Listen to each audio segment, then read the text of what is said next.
పవన్ కళ్యాణ్ ప్రత్యేక హోదా అడిగాడని అయితే మీడియాలో రాలే. లేకపోతే అమ్మాయిని అన్నం పెట్టదు కదా. అసలు ఫస్ట్ వీళ్ళు కూడా అడగలేదు. అసలు ప్రత్యేక హోదా పైన మోడీ ప్రభుత్వానికి మద్దతు ఉపసంహరించుకున్న పార్టీ తెలుగుదేశం పార్టీ. ప్రత్యేక హోదా పైన నాకు ఎంపీలు లేరు, మీకు ఎంపీలు ఉన్నారు, మీకు దమ్ము లేదా, ధైర్యం లేదా, మీరు ప్రత్యేక అవిశ్వాస తీర్మానం పెట్టండి, దేశమంతా తిరిగి నేను మద్దతు కూడగడతానన్న నాయకుడు పవన్ కళ్యాణ్. ఇప్పుడు అందరూ వదిలేశారు. బాధేస్తుంది అసలు. ఎందుకు వదిలేశారు? మరి కారణం ఏంటి? ఆన్సర్ ఉండాలి కదా. సో ప్రత్యేక ప్యాకేజ్ గొప్పదని కొన్ని రోజులు అంటాడు చంద్రబాబు నాయుడు. మళ్ళీ ప్రత్యేక ప్యాకేజ్ కాదు, ప్రత్యేక హోదానే కావాలి అంటారు. ఇప్పుడు ప్రత్యేక ప్యాకేజ్ వేయింది, ప్రత్యేక హోదా వేయింది, అన్నీ వినాయి. ఇప్పుడు మరి ఎక్కడికి వచ్చిందంటే మళ్ళీ ఆ మోడీని పిలిచి అమరావతి పనుల ప్రారంభం అని మొదలుకొచ్చింది. అంతకుముందు చంద్రబాబు నాయుడు అన్నాడు మాకు మట్టి నీళ్ళు తప్ప మకానం ఏం కొట్టాడని. ఇప్పుడు ఏమిచ్చాడో తెలియదు. కనీసం అమరావతికో 50,000 కోట్లు ఇవ్వమని కూడా అడగరు.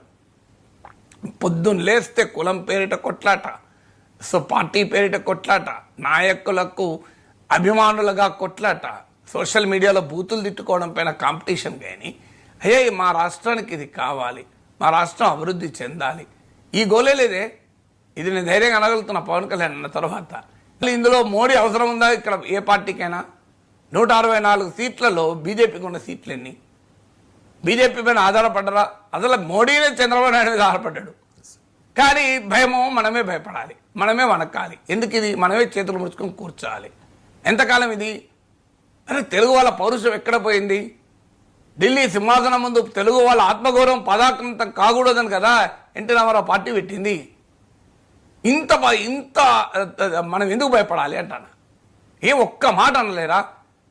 Mister Arvind Panagariya, your observation is wrong. అధికారంలో ఉన్నవారికి ఎక్కువ గట్టిగా అనగలగాలి కదా.